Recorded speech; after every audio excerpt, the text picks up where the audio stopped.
Bom dia, igreja. A graça e paz. Que bom que estamos reunidos nesse dia para adorar, engrandecer ao Senhor, para que o começo da nossa semana seja realmente na presença do Senhor, ouvindo a sua palavra, estando aos pés da cruz de Cristo. Amém? Gostaria de chamar as crianças aqui na frente, para que a gente possa orar por elas e orar para esse culto.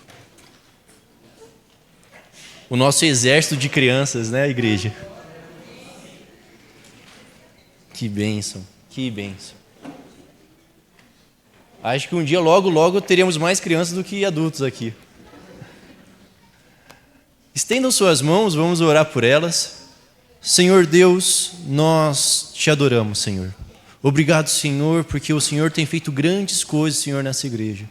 E uma das provas disso são esses pequeninos, Senhor. Obrigado, Senhor, pela sua obra. Obrigado, Senhor, porque o Senhor que fez cada um deles. O Senhor que preserva, Senhor, a vida deles. E nesse sentido, nós oramos que o Senhor continue cuidando do coração deles. Faça com que eles permaneçam na tua palavra, Senhor.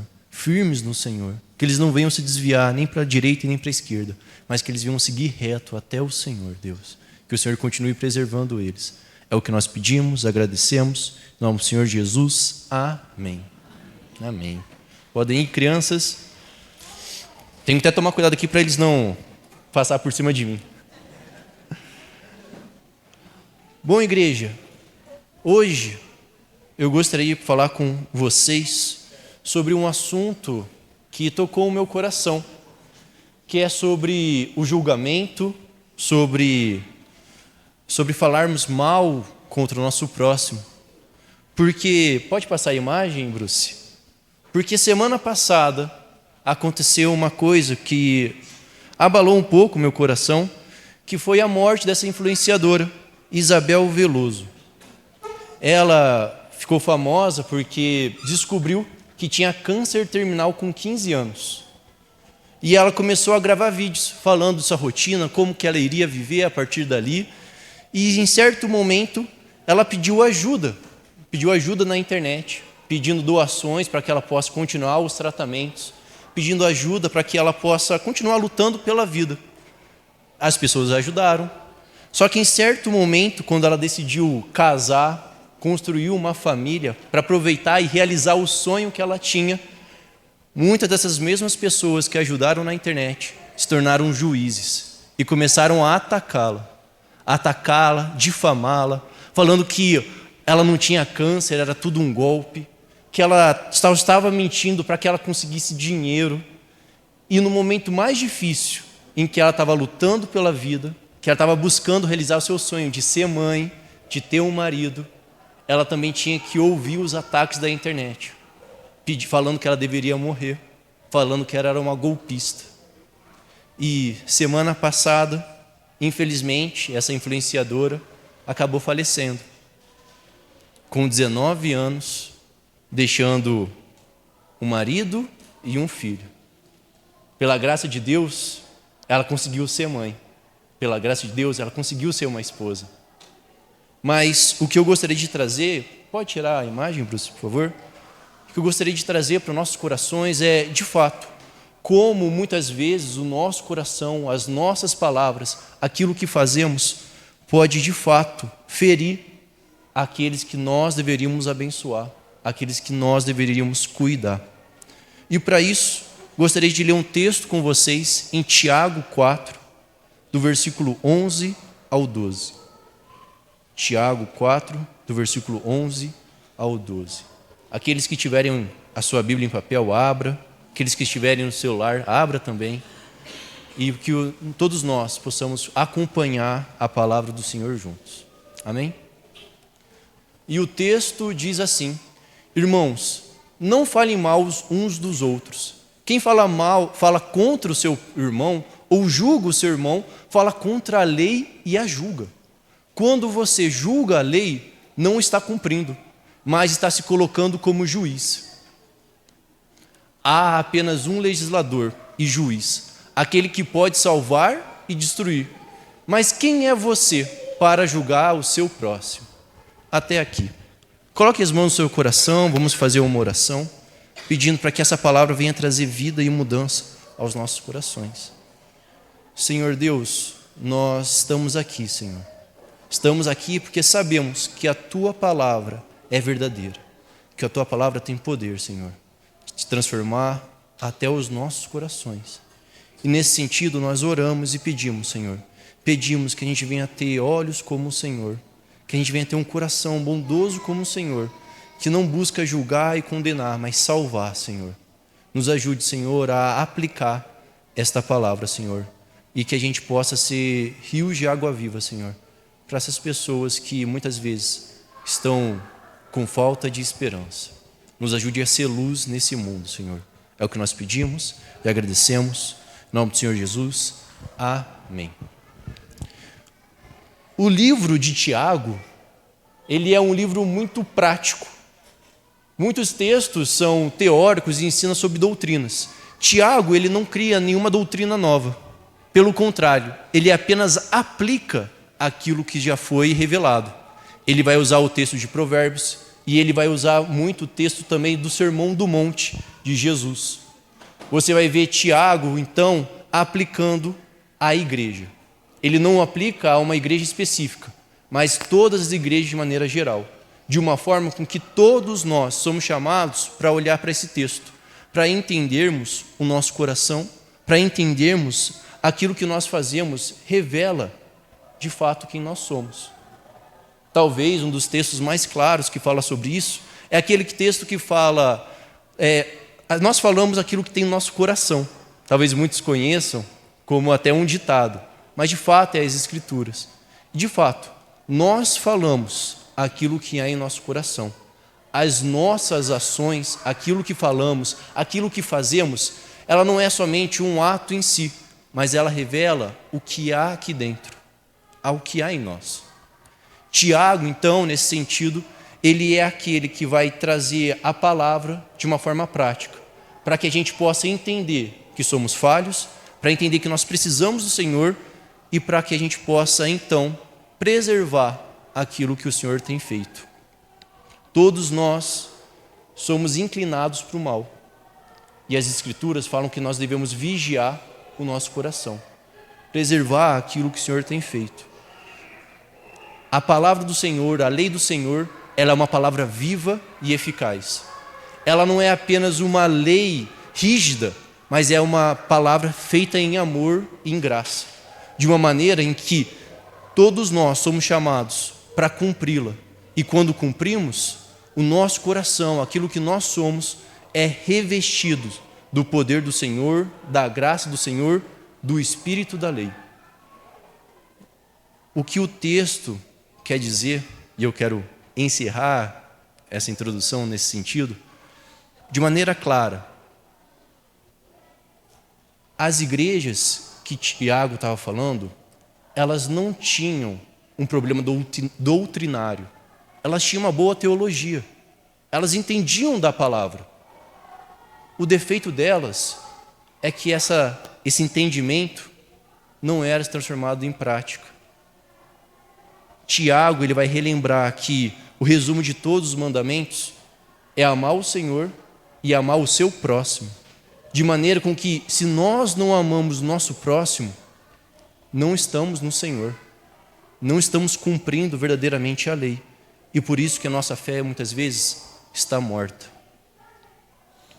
E é a partir desse cenário em que nós encontramos o texto que nós estamos aqui, no capítulo 4, versículo 11.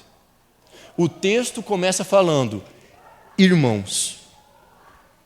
Ele não fala inimigos, amigos ou qualquer outra coisa. Ele começa a trazer o ponto da aliança. Irmãos. Nós somos o povo de Deus. Somos chamados pelo Senhor. Ao longo de toda a história, você vai ver Deus chamando o seu povo para poder reunir em um lugar, para apacentar as suas ovelhas. Você vê em Israel Deus cuidando daquele povo, e você vê o cumprimento disso na igreja. A igreja aqui, ela é uma obra de Deus, é plano do Senhor. A igreja não é dos pastores, não é dos presbíteros, e muito menos de um seminarista. A igreja é do Senhor. Ele construiu a igreja, Ele chamou o povo, e Ele que cuida de nós. Essa obra é dele. É a obra que o Senhor tem feito. Nós participamos da obra do Senhor. Tudo isso aqui não é nosso, é dele. Ele construiu, ele edificou e é ele que preserva. A igreja é maravilhosa, porque o Senhor que construiu é maravilhoso. Nós estamos aqui, nós encontramos a comunhão com os irmãos, nós encontramos o alimento necessário, nós encontramos discernimento. A igreja, ela oferece tudo isso. Ela é uma bênção, porque o Senhor que construiu ela, o Senhor que edificou. Nós somos irmãos de sangue, porque Cristo derramou o seu sangue para nos unir. A igreja foi unida pelo Senhor, ela é uma graça do Senhor. As crianças que brincam por aqui, você fica maravilhado, é obra do Senhor, é dádiva do Senhor. Tudo isso foi Ele que construiu. Só que o problema é que quando nós julgamos o nosso irmão, quando nós falamos contra ele, nós começamos a nos tornar inimigos do Senhor, porque nós começamos a criar rachaduras naquilo que o Senhor construiu. Se a igreja é um plano do Senhor e as nossas palavras, as nossas ações ferem a unidade da igreja, então nós nos tornamos inimigos da obra do Senhor. Muitas vezes ouvimos que a palavra tem poder. Você tem que falar em voz alta para que as coisas aconteçam. E ouvimos o tempo todo falando, a palavra tem poder, a palavra tem poder. Só que às vezes esquecemos que a ênfase que a Bíblia traz sobre o poder da palavra é de destruição. A língua, a palavra, ela tem poder para corromper todo o ser. Não importa que você seja totalmente bom ou se você busque ser santo, se o seu falar é impuro, se ele traz destruição, então todo o seu corpo é mau. A língua, ela corrompe os nossos relacionamentos, ela cria divisões naquilo que o Senhor construiu. Por isso que temos que ter sabedoria no falar, temos que saber aquilo que nós devemos de fato falar ou não, se vai trazer conflito ou não. O Senhor que construiu essa igreja, é obra do Senhor também a sua família, é obra do Senhor também as suas amizades. Tudo isso foi o Senhor que construiu. E a palavra, o falar, ele tem poder para corromper e fragilizar essa união do Senhor. Perante tantas coisas que podem acontecer, as nossas palavras têm poder. Se uma esposa, por exemplo, ela fica reclamando o tempo todo do marido, julgando, condenando cada ação, o relacionamento vai ser fragilizado.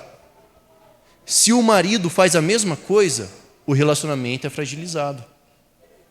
O julgar, o condenar, o difamar é o que vai trazendo conflito e quebrando aquilo que o Senhor tem feito. A palavra tem poder para destruir. Mas da mesma forma que ela tem poder para destruir, ela também tem poder para abençoar. Nós somos chamados, em vez de causar destruição, trazer bênção. A palavra, ela sempre vai trazer a importância de nós, como povo de Deus, como família do Senhor, estarmos unidos, juntos no Senhor. Nós precisamos estar unidos. E para isso, uma coisa que tem grande poder é a palavra. Abençoar o outro, consolar o seu próximo, estar junto, falar com ele. A boca que tem poder para destruir, agora com o Senhor, uma vez nós transformados, podemos ser bênção na vida do outro. Podemos trazer palavras de vida. Então, o nosso chamado aqui, desse julgamento, é não destruir a obra do Senhor, não sermos inimigos de Deus, mas sermos os pacificadores, aqueles que o Senhor chamou para que a gente possa trazer vida. Uma floresta inteira, pelo mais bonito que seja, ela pode ser completamente incendiada por uma pequena chama, Da mesma forma são as suas palavras. Tome cuidado com elas. Quando você estiver em conflito com algum irmão, vai até ele, resolva direto. Não fica criando picuinha, falando de um para outro. Vai direto na fonte. Trate direto. A palavra diz isso. Quando você encontrar algum, até em pecado, você vai até ele, confronta ele pessoalmente, para que se resolva ali. Se não, aí tem outras medidas. Você chama outra pessoa com você. Mas a palavra sempre vai enfatizar a importância da união, da preservação, da restauração e não da destruição. Nós somos chamados para cuidar do outro. Então, se algo feriu o seu coração, se alguém te magoou por algum motivo na igreja, vai até ele. Nós não somos perfeitos, irmãos. Vamos errar uns com os outros, porque somos falhos. Se algo te machucou, então vá até a pessoa e converse com ela. Entenda o lado. Somos falhos, somos pecadores, e por isso que nós precisamos desse cuidado uns com os outros.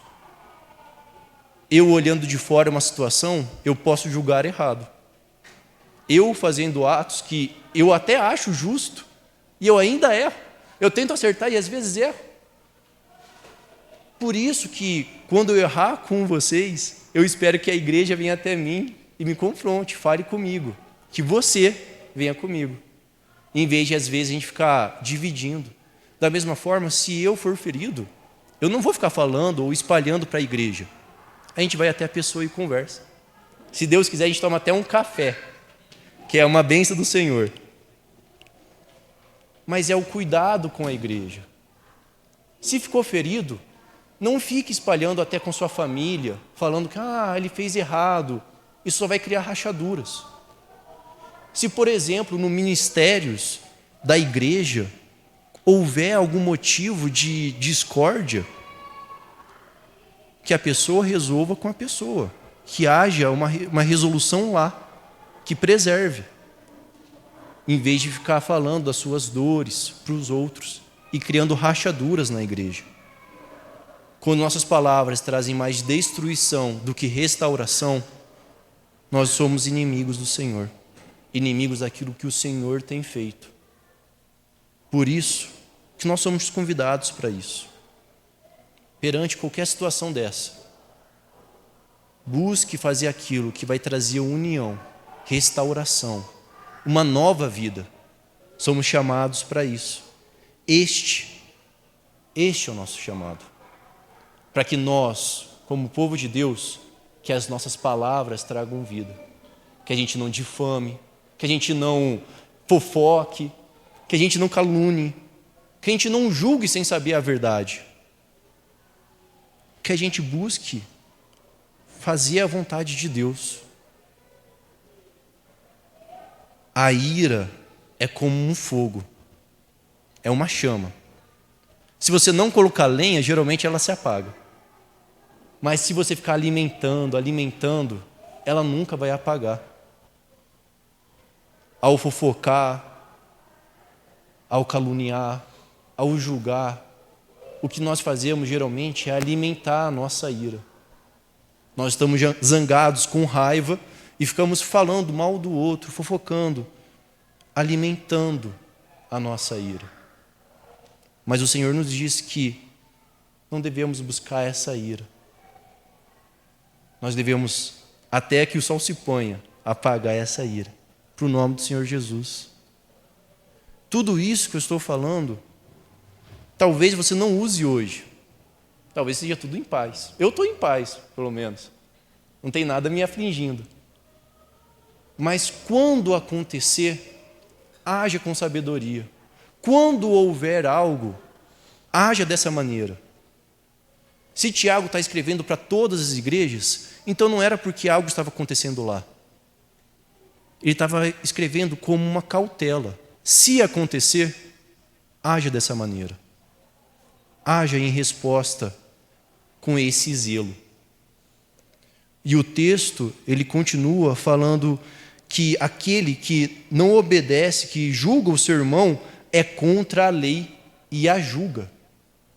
A palavra do Senhor deixa claro que nós devemos amar o nosso próximo. Este é o centro da palavra. Quando nós não cumprimos isso, nós não cumprimos nenhuma parte da lei. Mas uma vez eu digo, muitas vezes nós agimos como um juiz, aplicando a lei de maneira severa, mas nós somos chamados para agir com graça e misericórdia, com amor. Se não amamos nosso próximo, então estamos quebrando toda a lei, estamos julgando a lei. O amor é o centro do Evangelho, porque o nosso próprio Deus é o Deus do amor, Ele é o amor. Se nós não amamos o Senhor, o nosso Deus, se nós não amamos o nosso próximo, então, de fato, não estamos cumprindo a lei, estamos somente quebrando ela. Não tem como nós vivemos de qualquer maneira. Não tem como nós sermos santos em algumas coisas e negligenciarmos outras. Se a palavra diz que nós devemos amar o nosso próximo, então esse é o nosso convite. Se você faz tudo o que a lei diz, mas não age em amor com o próximo, então você não age de acordo com a lei. Você é contra ela. As nossas ações, aquilo que nós fazemos, aquilo que nós agimos, todas essas ações, nosso louvor, nosso cuidado, tudo isso tem que ser feito a partir do amor. O amor, o zelo, o cuidado. Esse é o nosso chamado. Essa é a lei do juiz. Ele nos chamou para isso. Que a gente possa agir nessa vida, agir nesse mundo com graça e amor, e não apenas juízo. Eu lembro que quando eu estava conversando com alguns pais, eles falaram que quando corrigiam seus filhos, a correção doía mais neles do que nos filhos. E geralmente é nisso. A nossa correção, aquilo que nós fazemos com o outro, às vezes dói mais em nós do que na pessoa que está sendo corrigida de fato. É o amor, é o zelo. É por eu amar tanto o outro que eu não quero que ele esteja em pecado. É por eu amar tanto o meu próximo que eu não quero que ele continue no caminho que eu acho errado. Se a minha advertência contra ele dói mais nele, difama mais ele, causa mais dor nele do que em mim, então aquilo que eu estou fazendo não é em amor, é em raiva, é em ódio. Nós precisamos agir com amor. É por isso que nós agimos da forma que agimos. É por isso que perante as pessoas que estão no pecado, nós não queremos que elas continuem, porque nós amamos o nosso próximo. Nós queremos que ela se livre daquilo que é errado, que é ruim. Se eu amo o meu próximo, aquilo que é ruim para ele, eu não quero que continue. Por isso que eu ajo. Esse é o espírito da lei. Nós temos que agir nisso. Se você corrige e o seu sentimento não é de amor, de zelo, então esquecemos do espírito da lei. Esquecemos do Senhor. Da mesma forma com que o pai corrige o seu filho em amor, nós corrigimos nossos irmãos em amor. Esse é o nosso chamado. Então, buscando no Senhor, buscando na lei do Senhor, é isso que nós somos chamados a fazer. Agir em resposta em amor, em graça. Se eu amo o meu próximo, eu corrijo ele. Não com ira, não com raiva, mas em amor. Se eu amo o meu próximo, então eu não fico difamando ele para lá e para cá. Eu busco resolver na hora, na presença dele. É restaurar, é cuidar, é preservar aquilo que o Senhor tem feito. As bênçãos do Senhor são maravilhosas e nós somos chamados para preservá-las. E o texto continua falando que aquele que julga o seu irmão é contra o juiz, no versículo 11. Há apenas um verdadeiro juiz, que é Cristo. Ele tem poder para destruir e salvar. Ele é o Senhor. Ele é aquele que tem todo o poder. É aquele que ele sabe de fato o que é justo e bom. Quando nós agimos como juiz, roubando aquilo que pertence ao Senhor, a grande maioria das vezes nós agimos errado, porque nós não somos perfeitos como Ele, nós não somos maravilhosos como Ele, não somos graciosos como Ele. Por isso que o nosso juízo, aquilo que nós batemos o martelo, falamos, é isso, muitas vezes nós erramos. Se Ele é o juiz, se é Ele que decide, então é Ele que decide. Ele tem verdadeira sabedoria. Ele sabe de fato o que é o ideal. Por isso nós confiamos em Sua palavra. Por isso nós confiamos em Sua lei. Por isso que nós somos convidados todos os dias a ler a Sua palavra. Porque Ele sabe de fato o que é adequado, o que é reto e o que é justo. Quando nós agimos como juiz, os paladinos da verdade e da justiça, muitas vezes nós erramos e falhamos. Por isso temos que ter zelo e cuidado. Por isso que aquilo que nós fazemos e agimos, e aquilo que nós falamos é verdade. Não é perante a nosso achismo, mas é perante o que a palavra do Senhor diz.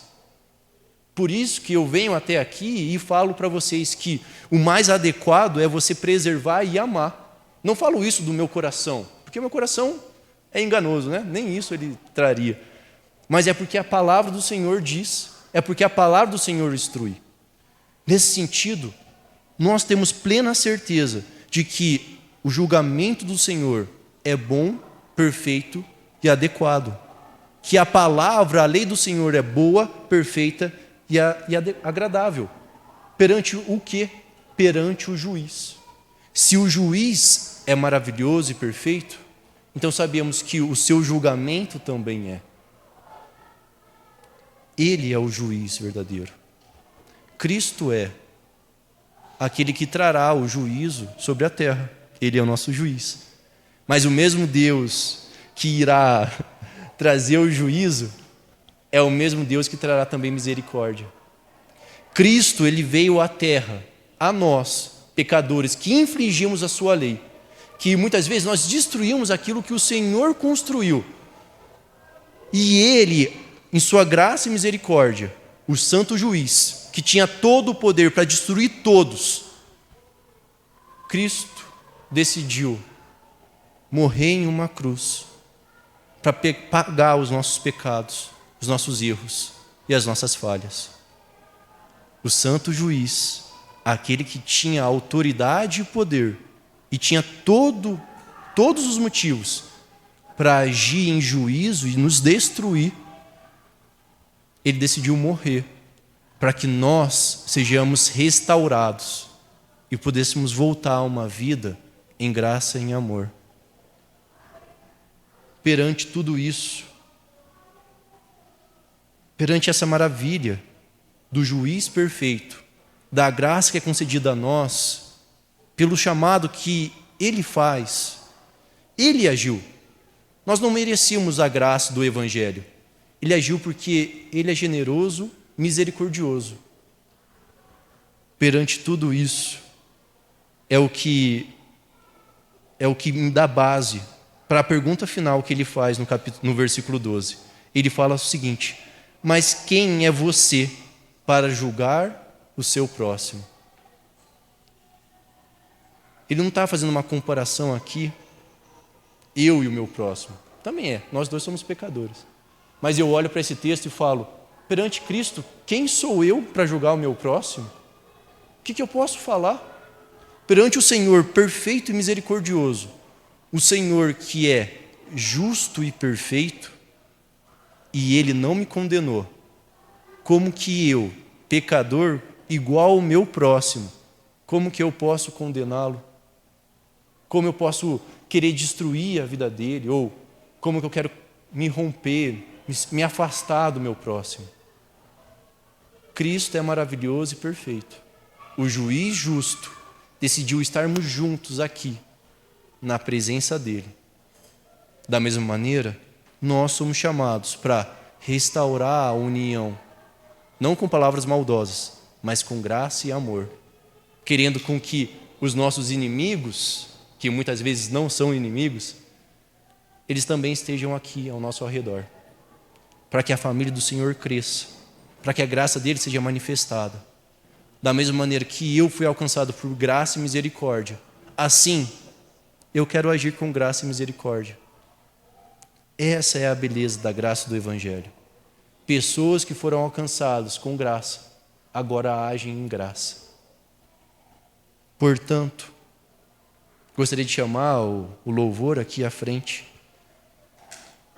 Portanto, o que nós, como povo do Senhor, devemos agir, em vez de buscarmos julgar o nosso próximo, difamar, fofocar, tudo aquilo que a palavra pode trazer destruição, nós somos chamados, através da palavra viva que é Cristo, trazer palavras que trazem bênção e restauração. Perante as dificuldades da sua vida, perante as consequências do pecado no mundo, você é chamado a se fazer uma pergunta: como eu posso agir como meu Senhor? Como eu posso restaurar aquilo que está destruído? Esse é o nosso convite como igreja. Restaurar, como o nosso Senhor nos restaurou. Amém? Vamos fazer mais uma oração. Senhor Deus, nós te agradecemos e te louvamos. Obrigado, Senhor, porque o Senhor é o Deus gracioso e misericordioso. Senhor, perante nossos erros, perante nossas falhas, o santo juiz poderia nos destruir, mas nós o louvamos porque o Senhor agiu com graça e misericórdia. Deus, quão profundo é a sua riqueza, o seu conhecimento, a sua bondade. Nos permita, Senhor, que a gente possa viver como o Senhor é. Nos transforme, Senhor, mais parecidos com Ti, para que a gente venha viver a vida, Senhor, como o Senhor deseja. Nos ajude a amar o nosso próximo, nos ajude a cuidar daquilo que o Senhor tem feito. Nos ajude, Senhor, a cumprir a Tua palavra, porque nós queremos, mais do que todas as coisas, estar na Tua presença, viver com o Senhor, Deus. Esse é o desejo do nosso coração.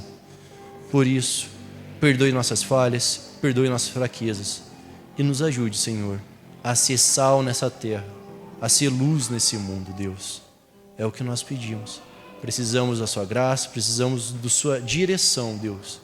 Por isso, nos guie, Senhor, para que a gente possa viver de acordo com o teu propósito. É o que nós pedimos, agradecemos. Em nome do Senhor Jesus. Amém.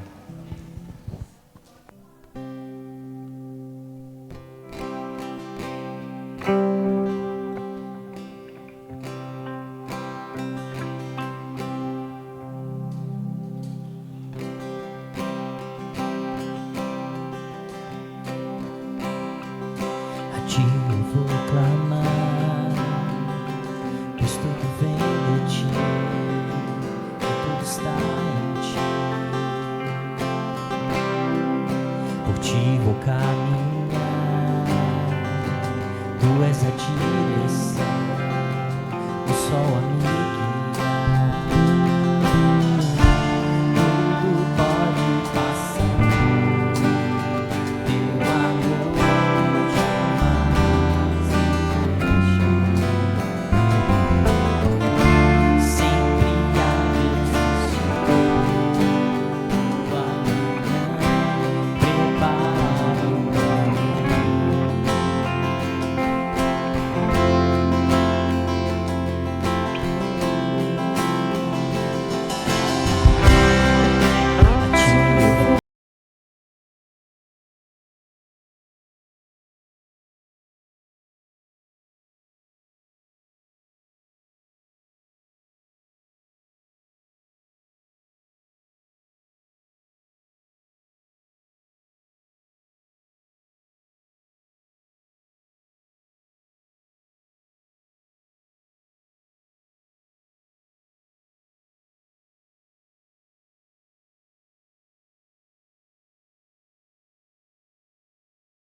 Amém. Louvado seja o Senhor, nosso Deus é maravilhoso. Eu vou pedir para você sentar rapidinho.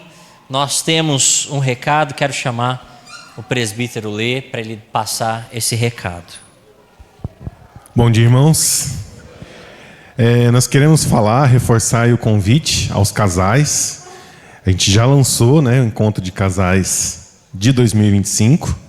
A pedido de muitos irmãos, a gente pegando ali 26, já estamos 26. Aliás, já passou metade de janeiro, gente do céu, como passa rápido o tempo. Inclusive é por isso que a gente está aqui reforçando o convite, a pedido de muitos casais, falou assim, lança o encontro antes para a gente parcelar em mais vezes, e ficar com uma parcela menor. Então, se você está interessado, se você gostaria de ir no encontro de casais, nós vamos fazer em setembro esse ano, vai ser lá no Hotel Duas Marias. O valor é R$1.800 o casal, então se você começar a pagar em janeiro, vai ser aí R$200 por mês, vai ser de 18 a 20 de setembro, tá? Então, se você tem interesse aí, vai ser um tempo muito abençoado.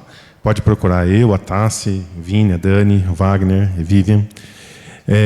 Já temos mais da metade das vagas reservadas preenchidas, tá? Então, corre aí para não perder a vaga, tá bom? Amém? As crianças, eu não lembro de cabeça certinho o valor, mas pode procurar a gente. Esse ano está mais barato que ano passado, tá? Até a gente incentiva, quem puder ir só o casal para aproveitar mais, mas quem não tem onde deixar as crianças também pode falar com a gente, que a gente, inclusive, a gente vai levar as pessoas daqui da nossa igreja para cuidar das nossas crianças. No ano passado a gente fez ali culto não, noite do pijama, com filme e tal, foi bem legal. As crianças gostaram bastante, tá? Então, nos procure, tá bom? Amém. Louvado seja o Senhor. Vamos ficar de pé. Louvado seja o Senhor. Faça parte. Já estou combinando aqui para minha esposa, para nós ir. Já estou combinando. Ela não está sabendo ainda. Agora no almoço a gente acerta os detalhes. Amém? Vamos orar? Feche seus olhos. Louvado seja o Senhor. Senhor, muito obrigado, Senhor, por mais um culto em que estamos na Tua presença. Obrigado, Senhor, porque nós somos relembrados que pela Tua graça nós somos chamados a reconstruir pontes. Nós somos chamados, Senhor, a mostrar a Tua graça, que assim nos alcançou e que vai alcançar outras pessoas. Nós queremos Te agradecer, porque o Senhor é um Deus maravilhoso. O Senhor sabe do que a gente precisa. Obrigado, Senhor. Obrigado, Pai, pela vida de cada um que está aqui nessa manhã. Obrigado, Senhor, por tudo que o Senhor tem feito na vida da nossa igreja. Obrigado, Senhor, porque o Senhor tem dado sonhos, o Senhor tem dado projetos, o Senhor tem nos abençoado de uma forma tão imensa, Senhor, que nós somos extremamente gratos. E, Senhor, eu também sei que assim também tem sido nas famílias que estão aqui.